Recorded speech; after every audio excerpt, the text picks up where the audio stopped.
Hello friends, ನಮಸ್ಕಾರ. ಓಂ ಸಾಯಿರಾಮ್. ಇವತ್ತು ನಾನು ಅಧ್ಯಾಯ 6ನೇ ಭಾಗವನ್ನು ಓದುತ್ತಿದ್ದೇನೆ. ಸಾಯಿ ಸಚ್ಚರಿತೆಯ 6ನೇ ಅಧ್ಯಾಯವನ್ನು ನಾನು ಓದುತ್ತಿದ್ದೇನೆ.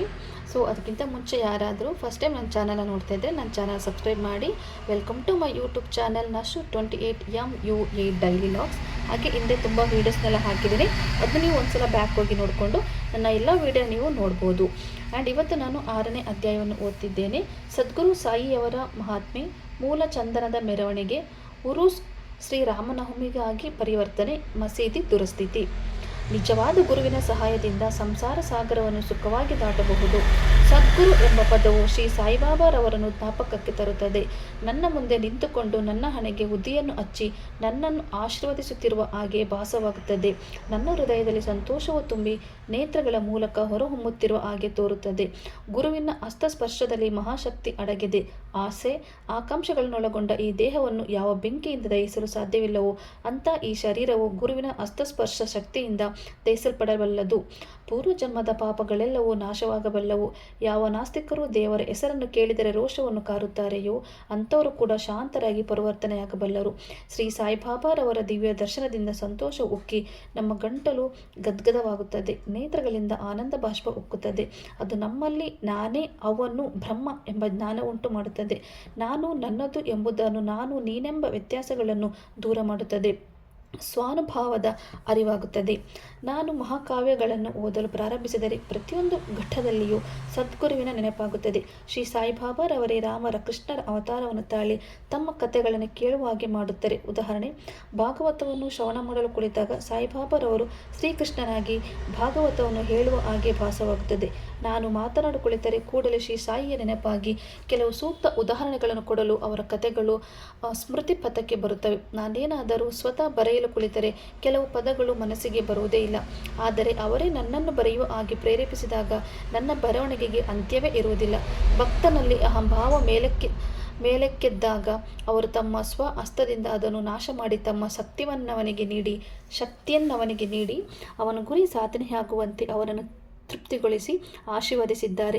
ಯಾರಾದರೂ ಆಗಲಿ ಸಾಯಿಯ ಮುಂದೆ ಧ್ಯಾನ ಮಾಡುತ್ತಾ ತನ್ನ ತನು ಮನ ಧನಗಳನ್ನು ಅರ್ಪಿಸಿದ್ದಲ್ಲಿ ಅವರ ಜೀವನದ ಮುಖ್ಯ ಗುರಿಗಳಾದ ಧರ್ಮ, ಅರ್ಥ, ಕಾಮ ಮತ್ತು ಮೋಕ್ಷ ಎಲ್ಲವನ್ನೂ ಪಡೆಯುತ್ತಾರೆ. ಕರ್ಮ, ಜ್ಞಾನ, ಯೋಗ ಮತ್ತು ಭಕ್ತಿ ಎಂಬ 4 ದಾರಿಗಳು ನಮ್ಮನ್ನು ದೇವರಿರುವಲ್ಲಿಗೆ ಕೊಂಡೊಯ್ಯುತ್ತವೆ. ಭಕ್ತಿ ಎಂಬ ದಾರಿಯಲ್ಲಿ ಹಳ್ಳಕೊಳ್ಳಗಳು ಮತ್ತು ಮುಳ್ಳುಗಳಿರುವುದರಿಂದ ಪ್ರಯಾಣ ಮಾಡುವುದು ಬಹಳ ಕಷ್ಟ. ಆದರೆ ನೀವು ಸದ್ಗುರುವನ್ನು ನಂಬಿದ್ದಾದರೆ ನಿಮ್ಮ ದಾರಿ ಸುಗಮವಾಗುತ್ತದೆ ಮತ್ತು ನೀವು ನಿಯಮಿತವಾದ ಸ್ಥಳವನ್ನು ಸೇರುತ್ತೀರಿ. ಹೀಗೆಂದು ಬಾಬಾರವರು ಹೇಳುತ್ತಾರೆ. ಬ್ರಹ್ಮ, ದೈವ, ಶಕ್ತಿ, ಪ್ರಪಂಚ, ಸೃಷ್ಟಿ ಎಲ್ಲವೂ ಒಂದೇ ಎಂದು ಹೇಳಿದ ನಂತರ ಗ್ರಂಥಕರ್ತರು ಬಾಬಾರವರು ನನ್ನ ಭಕ್ತರ ಯೋಗಕ್ಷೇಮವೇ ನನ್ನ ಗುರಿ ಎಂದು ಹೇಳಿದ ಕೆಲವು ಉಕ್ತಿಗಳನ್ನು ಉಲ್ಲೇಖಿಸಿರುತ್ತಾರೆ. ನನ್ನ ಭಕ್ತರ ಮನೆಗಳಲ್ಲಿ ಊಟಕ್ಕಾಗಲಿ ಉಡಲಿಕ್ಕಾಗಲಿ ಕೊರತೆ ಇರುವುದಿಲ್ಲ. ಯಾರು ನನ್ನನ್ನು ನಿಶ್ಚಲ ಚಿತ್ತದಿಂದ ಪೂಜಿಸುತ್ತಾರೆಯೋ ಅಂಥವರ ಯೋಗಕ್ಷೇಮವನ್ನು ನೋಡಿಕೊಳ್ಳುವುದೇ ನನ್ನ ವಿಶೇಷ ಗುಣ. ಶ್ರೀಕೃಷ್ಣನು ಸಹ ಗೀತೆಯಲ್ಲಿ ಇದನ್ನೇ ಹೇಳಿದ್ದಾನೆ. ಆಹಾರ ಮತ್ತು ಬಟ್ಟೆಗಾಗಿ ಬಹಳ ಕಷ್ಟಪಡಬೇಡಿ. ಇನ್ನೇನಾದರೂ ಬೇಕಿದ್ದಲ್ಲಿ ಆ ಭಗವಂತನಲ್ಲಿ ಬೇಡಿರಿ. ಅವನ ದಯೆ ಮತ್ತು ಆಶೀರ್ವಾದವು ಲಭಿಸುವಂತೆ ಪ್ರಯತ್ನಿಸಿ. ಪ್ರಾಪಂಚಿಕ ವಿಷಯಗಳಲ್ಲಿ ಆಸಕ್ತಿ ಬೇಡ. ಪರಮಾತ್ಮನನ್ನು ಮನಸ್ಸಿನಲ್ಲಿ ಮೂಡಿಸಿಕೊಳ್ಳಿರಿ. ಪಂಚೇಂದ್ರಿಯಗಳೆಲ್ಲವೂ ಒಂದುಗೂಡಿಸಿ ತ್ರಿಕರಣ ಶುದ್ಧಿಯಿಂದ ಆ ಪರಮಾತ್ಮನನ್ನು ಪೂಜಿಸಿರಿ. ಯಾವಾಗಲೂ ನಿಶ್ಚಲ ಚಿತ್ತದಿಂದ ನನ್ನನ್ನೇ ಸ್ಮರಿಸಿರಿ. ಸಂಸಾರ ತಾಪತ್ರಯಗಳ ಕಡೆಗೆ ಗಮನ ಕೊಡದಿರಿ, ಆಗ ಶಾಂತಿ ಉಂಟಾಗುತ್ತದೆ. ಮನಸ್ಸು ಚಂಚಲತೆಯಲ್ಲಿದ್ದರೆ ಶಾಂತಿ ಉಂಟಾಗುವುದಿಲ್ಲ. ಇದನ್ನು ಕೇಳಿ ಮುಂದುವರೆದು ಗ್ರಂಥಕರ್ತರು ಶಿರಡಿಯಲ್ಲಿಯ ಶ್ರೀರಾಮನವಮಿ ಸಮಾರಂಭವನ್ನು ವಿವರಿಸಿದ್ದಾರೆ. ಈ ಸುಂದರ ಶ್ರೀರಾಮನವಮಿ ಉತ್ಸವದ ಪೂರ್ಣ ವಿವರವು ಸಾಯಿಲೀಲಾ ಪುಸ್ತಕದ 1925ನೇ ವರ್ಷದ ಸಂಚಿಕೆಯಲ್ಲಿ ಪ್ರಕಟಿಸಲ್ಪಟ್ಟಿದೆ. ಅದರ ಸಾರಾಂಶವನ್ನು ಇಲ್ಲಿ ಕೊಡಲು ಪ್ರಯತ್ನಿಸಿದ್ದೇನೆ. ಮೂಲ: ಕೋಪರಗಾಂವದ ಸರ್ಕಲ್ ಇನ್ಸ್ಪೆಕ್ಟರ್ ಗೋಪಾಲರಾವ ಗುಂಡರವ ಅವರು ಶ್ರೀ ಸಾಯಿಬಾಬಾರವರ ಭಕ್ತರಾಗಿದ್ದರು. ಅವರಿಗೆ 3 ಪತ್ನಿಯರಿದ್ದರು, ಆದರೂ ಸಂತತಿ ಆಗಿರಲಿಲ್ಲ. ಸಾಯಿಬಾಬಾರವರ ಆಶೀರ್ವಾದದ ಫಲದಿಂದ ಅವರಿಗೆ ಪುತ್ರ ಜನನವಾಯಿತು. ಈ ಸಂತೋಷ ಸಮಾರಂಭದಲ್ಲಿ 1892ರಲ್ಲಿ ಶಿರಡಿಯಲ್ಲಿ ಒಂದು ಜಾತ್ರೆ ಅಥವಾ ಉರೂಸ್ ನಡೆಸಬೇಕೆಂದು ತೀರ್ಮಾನ ಮಾಡಿ ಸಾಯಿಬಾಬಾರವರ ಭಕ್ತ ಮಂಡಳಿ ಮುಂದೆ ವಿಷಯವನ್ನಿಟ್ಟರು. ಮಂಡಳಿಯು ಸಮ್ಮತಿಸಿ ಸಾಯಿಬಾಬಾರವರ ಅಪ್ಪಣೆ ಮತ್ತು ಆಶೀರ್ವಾದವನ್ನು ಪಡೆಯಿತು. ನಂತರ ಜಿಲ್ಲಾಧಿಕಾರಿಗಳಿಗೆ ಅರ್ಜಿ ಸಲ್ಲಿಸಿದರು. ಆ ಗ್ರಾಮದ ಪಟೇಲನು ಅದಕ್ಕೊಪ್ಪದೆ ವಿರುದ್ಧವಾಗಿ ಬರೆದಿದ್ದುದರಿಂದ ಜಿಲ್ಲಾಧಿಕಾರಿಯ ಒಪ್ಪಿಗೆ ನೀಡಲಿಲ್ಲ. ಬಾಬಾರವರ ಆಶೀರ್ವಾದದ ಫಲದಿಂದ ಮತ್ತೊಮ್ಮೆ ಪ್ರಯತ್ನಿಸಿ ಜಯಿಸಿಲರಾದರು. ಉರೂಸ್ ಶ್ರೀರಾಮನವಮಿ ದಿನ ನಡೆಯಬೇಕೆಂದು ಬಾಬಾರವರ ಸಲಹೆ ಮೇರೆಗೆ ನಿರ್ಧಾರವಾಯಿತು. ಈ 2 ಉತ್ಸವಗಳು ಒಂದೇ ದಿನ ನಡೆಯಬೇಕೆಂಬ ಬಾಬಾರವರ ಸಲಹೆಯನ್ನು ಸೂಕ್ಷ್ಮ ಸೂಕ್ಷ್ಮವಾಗಿ ಪರೀಕ್ಷಿಸಿದರೆ ಹಿಂದೂ ಮತ್ತು ಮಹಮ್ಮದೀಯರ ಐಕ್ಯಮತಕ್ಕೋಸ್ಕರವೇ ಈ ರೀತಿ ಬಾಬಾ ಹೇಳಿದಂತೆ ಕಂಡುಬರುವುದು. ಭವಿಷ್ಯದಲ್ಲಿ ಬಾಬಾ ಅವರು ಈ ಧ್ಯೇಯವನ್ನು ಸಾಧಿಸಿದರು. ಅನುಮತಿ ದೊರೆಯಿತು. ಆದರೆ ಕಷ್ಟಗಳು ಉದ್ಭವಿಸಿದವು. ಶಿರ್ಡಿಯಲ್ಲಿ ನೀರಿನ ಅಭಾವವಿತ್ತು. ಅಲ್ಲಿ 2 ಬಾವಿಗಳು ಮಾತ್ರ ಇದ್ದವು. ಒಂದರ ನೀರನ್ನು ಉಪಯೋಗಿಸುವ ಹಾಗಿರಲಿಲ್ಲ, ಇನ್ನೊಂದರ ನೀರು ಸಹ ಅಷ್ಟು ಶುದ್ಧವಾಗಿರಲಿಲ್ಲ. ಬಾಬಾರವರು ಕೆಲವು ಪುಷ್ಪಗಳನ್ನು ಅದರೊಳಗೆ ಹಾಕಿದುದರಿಂದ ಅದರ ಉದಕವು ಶುದ್ಧವಾಯಿತು. ಆದರೂ ನೀರು ಸಾಕಾಗಲಿಲ್ಲ. ಆದುದರಿಂದ ತಾತ್ಯ ಪಾಟೀಲರು ಬೇರೆ ಕಡೆಯಿಂದ ನೀರನ್ನು ತರುವ ವ್ಯವಸ್ಥೆ ಮಾಡಿದರು. ತಾತ್ಕಾಲಿಕ ಅಂಗಡಿಗಳನ್ನು ನಿರ್ಮಿಸಿದರು. ಗೋಪಾಲರಾವ್ ಗುಂಡಾ ಅವರ ಸ್ನೇಹಿತರು ಸಹ ಸಂತತಿ ಇಲ್ಲದೆ ಕೊರಗುತ್ತಿದ್ದರು. ಅವರು ಸಹ ಬಾಬಾರವರಿಂದ ಆಶೀರ್ವದಿಸಲ್ಪಟ್ಟರು. ಆದುದರಿಂದ ಗೋಪಾಲರಾವ ಅವರು ಜಾತ್ರೆಯ ಮೆರವಣಿಗೆಗೆ ಒಂದು ಧ್ವಜವನ್ನು ತಯಾರು ಮಾಡಿಕೊಡುವಂತೆ ಪ್ರಾರ್ಥಿಸಿದರು. ಇನ್ನೊಂದು ಧ್ವಜ ಕೊಡಲು ನಾನಾ ಸಾಹೇಬ ಚಂದೋರಕರ ಅವರಿಗೆ ಹೇಳಿದರು. ಈ 2 ಧ್ವಜಗಳನ್ನು ಮೆರವಣಿಗೆ ಮುಗಿದ ನಂತರ ಮಸೀದಿಯ 2 ಮೂಲೆಗಳಲ್ಲಿ ನೆಟ್ಟರು. ಇದು ಈಗಲೂ ನಡೆಯುತ್ತಿದೆ. ಚಂದನದ ಮೆರವಣಿಗೆ. ಈ ಜಾತ್ರೆಯಲ್ಲಿ ಇನ್ನೊಂದು ಮೆರವಣಿಗೆ ಆರಂಭವಾಯಿತು. ಚಂದನದ ಮೆರವಣಿಗೆ ನಡೆಸಬೇಕೆಂಬುದನ್ನು ಶ್ರೀ ಅಮೀರ ಸರ್ಕಾರ ದಲಾಲ ಎಂಬುವರು ಹೇಳಿದರು. ಮುಸ್ಲಿಂ ಸಾಧುಗಳ ಗೌರವಕ್ಕಾಗಿ ಈ ಥರದ ಮೆರವಣಿಗೆ ಮಾಡುವುದು ಅವರ ಸಂಪ್ರದಾಯ. ಗಂಧದ ಪುಡಿಯನ್ನು ತಟ್ಟೆಯಲ್ಲಿರುವ ಅಗ್ನಿಗೆ ಹಾಕಿ ಈ ಧೂಪವನ್ನು ವಾದ್ಯ ಮೊದಲಾದವುಗಳ ಸಹಿತ ಮೆರವಣಿಗೆ ಮಾಡಿ ನಂತರ ಮಸೀದಿಗೆ ತಂದರು. ಈ ಕೆಲಸವು ಮೊದಲ 3 ವರ್ಷಗಳವರೆಗೆ ಶ್ರೀ ಅಮೀರ ಸರ್ಕಾರ ಅವರಿಂದ ಸಾಂಗವಾಗಿ ನೆರವೇರಿಸಲ್ಪಟ್ಟಿತು. ನಂತರ ಅವರ ಪತ್ನಿಯು ಅದನ್ನು ಮುಂದುವರೆಸಿದರು. ಈ ರೀತಿ ಹಿಂದೂಗಳಿಂದ ಧ್ವಜದ ಮೆರವಣಿಗೆಯು, ಮುಸಲ್ಮಾನರಿಂದ ಗಂಧದ ಮೆರವಣಿಗೆಯ ಜೊತೆಯಲ್ಲಿ ಯಾವುದೊಂದು ಆತಂಕವಿಲ್ಲದೆ ನಡೆದವು. ಈಗಲೂ ನಡೆಯುತ್ತಿದೆ. ಶ್ರೀ ಬಾಬಾರವರ ಭಕ್ತಿಗೆ ಅದೊಂದು ಮಹಾದಿನ. ಸರ್ವರು ಮೆರವಣಿಗೆಯಲ್ಲಿ ಭಾಗವಹಿಸಿ ಮೆರವಣಿಗೆ ಸಾಂಗವಾಗಿ ನೆರವೇರಿತು. ಹೊರಗಿನ ವ್ಯವಸ್ಥೆಯನ್ನು ತಾತ್ಯ ಕೋತೆ ಪಾಟೀಲರು ಮತ್ತು ಒಳಗಿನ ವ್ಯವಸ್ಥೆಯನ್ನು ಶ್ರೀಮತಿ ರಾಧಾಕೃಷ್ಣ ಮಾಯಿಯು ಬಹಳ ಚೆನ್ನಾಗಿ ನೋಡಿಕೊಂಡರು. ಈ ವ್ಯವಸ್ಥೆಗಳನ್ನು ಮಾಡುವಾಗ ರಾಧಾಕೃಷ್ಣ ಮಾಯಿಯ ಮನೆ ಜನಕೋಟೆಯಿಂದ ತುಂಬಿರುತ್ತಿತ್ತು. ಅವಳ ಇನ್ನೊಂದು ಉತ್ತಮ ಕೆಲಸವೆಂದರೆ ಮಸೀದಿಯನ್ನು ಚೆನ್ನಾಗಿ ತೊಳೆದು ಶುಚಿಯಾಗಿಡುತ್ತಿದ್ದುದು. ಬಡವರಿಗೆ ಅನ್ನದಾನ ಮಾಡುವುದೆಂದರೆ ಬಾಬಾ ಅವರಿಗೆ ಪಂಚಪ್ರಾಣ. ಈ ಅಡಿಗೆ ಕೆಲಸವನ್ನು ಸಹ ಶ್ರೀಮತಿ ರಾಧಾಕೃಷ್ಣ ಮಾಯಿಯೇ ನೋಡಿಕೊಳ್ಳುತ್ತಿದ್ದಳು. ಇದರಲ್ಲಿ ಅನೇಕ ಧನಿಕರಾದ ಭಕ್ತರು ಸಹ ಭಾಗವಹಿಸುತ್ತಿದ್ದರು. ಉರೂಸು ಶ್ರೀರಾಮನವಮಿಯಾಗಿ ಪರಿವರ್ತನೆ. ಈ ರೀತಿಯಾದ ಸಂಭ್ರಮವು ಸುಮಾರು 1912ರ ತನಕ ನಡೆಯಿತು. ನಂತರ ಸ್ವಲ್ಪ ಬದಲಾವಣೆ ಹೊಂದಿತು. ಈ ವರ್ಷ ಕೃಷ್ಣರಾವ ಜಗದೀಶ್ವರ ಭೀಷ್ಮ ಎಂಬ ಭಕ್ತರು ದಾದಾ ಸಾಹೇಬ ಕಾಪಾರ್ಡೆಯವರೊಡನೆ ಜಾತ್ರೆಯಲ್ಲಿ ಭಾಗವಹಿಸಲು ಇಂದಿನ ದಿನವೇ ಬಂದು ದೀಕ್ಷಾವಾಡದಲ್ಲಿ ತಂಗಿದ್ದರು. ಜಗದೀಶ್ವರ ಭೀಷ್ಮರವರು ಸಾಯಿ ಗುಣೋಪಾಸನ ಎಂಬ ಕೃತಿಯನ್ನು ಗ್ರಂಥಕರ್ತರು. ಶ್ರೀ ಲಕ್ಷ್ಮಣರಾವ ಕಾಕ ಮಹಾಜನಿ ಎಂಬ ಪೂಜಾ ಸಾಮಗ್ರಿಗಳೊಡನೆ ಮಸೀದಿಗೆ ಹೋಗುತ್ತಿರುವುದನ್ನು ನೋಡಿದ ಭೀಷ್ಮರವರಿಗೆ ಇಲ್ಲಿ ಶ್ರೀರಾಮನವಮಿ ದಿವಸವೇ ಉರೂಸು ಜಾತ್ರೆ ನಡೆಯುವುದನ್ನು ಗಮನಿಸಿದರೆ ಇದು ದೈವ ಸಂಕಲ್ಪವೆಂದೇ ತೋರುತ್ತದೆ. ಹಿಂದೂಗಳಿಗೆ ಶ್ರೀರಾಮನವಮಿ ಬಹಳ ಪೂಜ್ಯವಾದ ಮತ್ತು ವಿಶೇಷವಾದ ದಿನ. ಆದ್ದರಿಂದ ನಾವು ಇಲ್ಲಿ ಶ್ರೀರಾಮನ ಹುಟ್ಟಿದ ಹಬ್ಬವನ್ನು ಏಕೆ ಆಚರಿಸಬಾರದು ಎಂಬ ಭಾವನೆ ಹೊಳೆಯಿತು. ಕಾಕ ಮಹಾಜನಿ ಅವರಿಗೆ ಅದನ್ನು ತಿಳಿಸಿದರು. ಅವರಿಗೂ ಒಪ್ಪಿಗೆ ಆಯಿತು. ಆದರೆ ಆ ದಿನ ದೇವರ ಕೀರ್ತನೆಯನ್ನು ಆಡುವ ಹರಿದಾಸರದೇ ಒಂದು ದೊಡ್ಡ ಸಮಸ್ಯೆಯಾಗಿತ್ತು. ಆಗ ಭೀಷ್ಮರವರೇ ತಾವು ಬರೆದಿರುವ ರಾಮಾಖ್ಯಾನವನ್ನು ಕೀರ್ತನೆ ಮಾಡುವುದಾಗಿ ಮುಂದೆ ಬಂದರು. ಕಾಕ ಮಹಾಜನಿಯವರು ಹಾರ್ಮೋನಿಯವನ್ನು ನುಡಿಸಲೊಪ್ಪಿದರು. ರಾಧಾಕೃಷ್ಣ ಮಾಯಿಗೆ ಶುಂಠಿವಾಡ, ಸಕ್ಕರೆ ಮತ್ತು ಶುಂಠಿ ಪುಡಿ ಮಿಶ್ರಣ, ಪ್ರಸಾದದ ತಯಾರಿಕೆ ವಹಿಸಿದರು. ಈ ಅನುಕೂಲತೆಗಳನ್ನೆಲ್ಲ ಸಿದ್ಧಪಡಿಸಿಕೊಂಡು ಬಾಬಾರವರ ಅನುಜ್ಞೆ ಪಡೆಯಲು ಮಸೀದಿಗೆ ಹೊರಟರು. ಸರ್ವಜ್ಞರಾದ ಬಾಬಾರವರು ನಿಮ್ಮ ಛತ್ರದಲ್ಲಿ ಏನು ನಡೆಯಿತು ಎಂದು ಕಾಕ ಮಹಾಜನಿಯವರನ್ನು ಕೇಳಿದರು. ಕಾಕ ಮಹಾಜನಿಯವರು ಉತ್ತರ ಕೊಡಲಾಗದೆ ಮೂಕರಂತೆ ನಿಂತರು. ನಂತರ ಬಾಬಾರವರು ಭೀಷ್ಮರವರನ್ನು ಪ್ರಶ್ನಿಸಿದರು.